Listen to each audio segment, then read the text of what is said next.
This AI tool launched quietly, went viral in hours, and was completely banned before most people even heard about it. And the reason behind the ban shocked the entire tech world. Imagine this, it's late 2025, the world is buzzing with AI advancements. New models dropping every week, each one smarter than the last. But then, something different appears. No flashy launch event from a Silicon Valley giant. No famous founders tweeting about their next big thing. Just a simple website, a new AI tool, appearing silently online. Yet within hours it explodes. Not on the mainstream news, but in the hidden corners of the internet private forums, exclusive tech communities, and encrypted chat groups. The whispers start turning into shouts.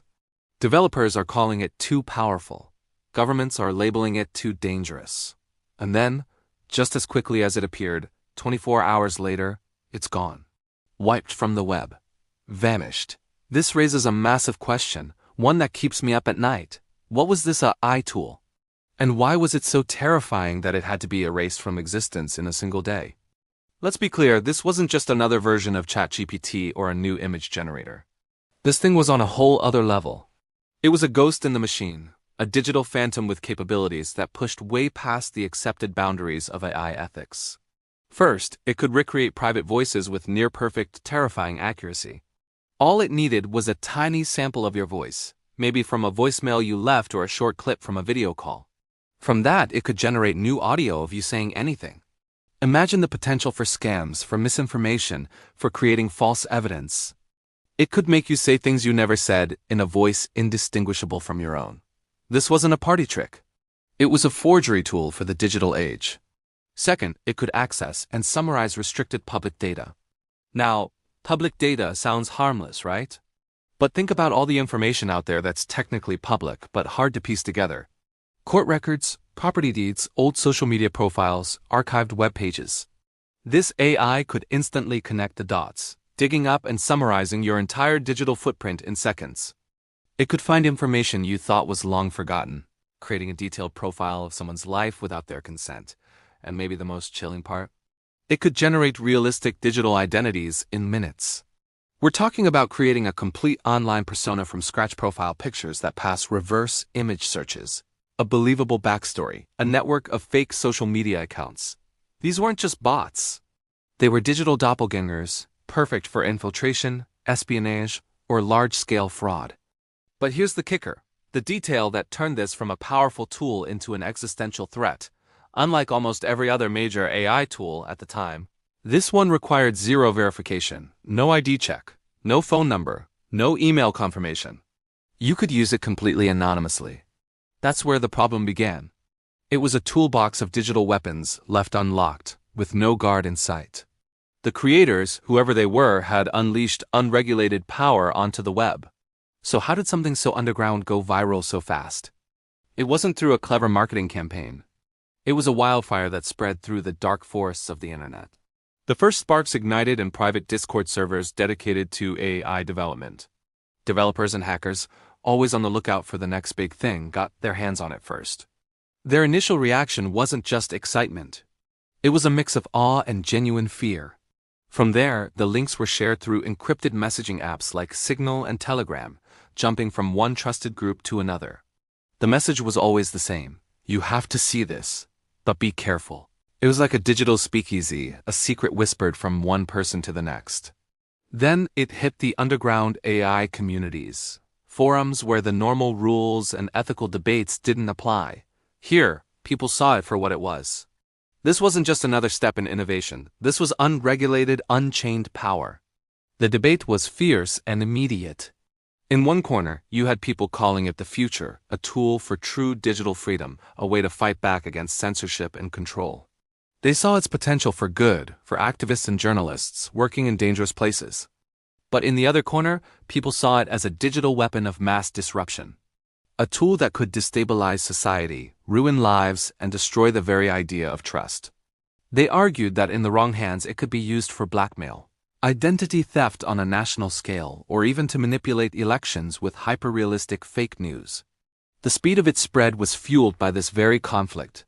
It was so powerful, so polarizing that everyone had to see it for themselves. It was a digital Pandora's box, and everyone wanted to peek inside before it was slammed shut forever. And slammed shut it was. The ban came as swiftly and silently as the tool's arrival. Within 24 hours of its initial explosion, it was over. One moment, the website was live. The next, a 404 not found error. The social media accounts that had briefly flickered into existence vanished without a trace. The cloud services hosting the AI's infrastructure abruptly terminated access, cutting it off at the source. There was no official press release, no public apology from its creators, no triumphant announcement from a government agency. Just silence. A digital void where something incredibly powerful had just been, but behind the scenes, a storm was raging. Leaked reports and anonymous sources from within the tech industry paint a frantic picture. Emergency legal notices were flying. Tech giants were allegedly served with national security letters, forcing them to comply in secret. The tool was likely in direct violation of the new AI safety laws that had been rushed into effect in early 2025 laws designed specifically to prevent this exact scenario. Think about the coordination required for this. Governments, major cloud providers, and internet infrastructure companies all had to move in perfect lockstep to scrub this thing from the web. It suggests a level of alarm we haven't seen before. They weren't just taking down a website. They were performing a digital exorcism, trying to erase every last trace of its existence. The fact that they succeeded, at least on the surface, is almost as scary as the tool itself. It shows the power that can be wielded when the right people get scared enough. The question is, did they get all of it? So why does this story matter? This wasn't just about one rogue AI tool that got shut down. Its brief, explosive existence revealed something much bigger, and frankly much more unsettling about the world we're living in. First, it proved that AI is moving faster than our laws can possibly keep up. While politicians are debating regulations, small, anonymous teams are building things in their garages that could change the world or break it. The gap between what is technologically possible and what is legally permissible is widening every single day. Second, it showed us that unbelievably powerful tools can appear overnight with no warning. The era of predictable, top-down innovation from big corporations is over. The next major breakthrough might not come from a billion-dollar lab. It might come from a handful of brilliant coders who don't care about ethics or consequences. This tool went from zero to global threat in less than a day. What happens when the next one is even faster?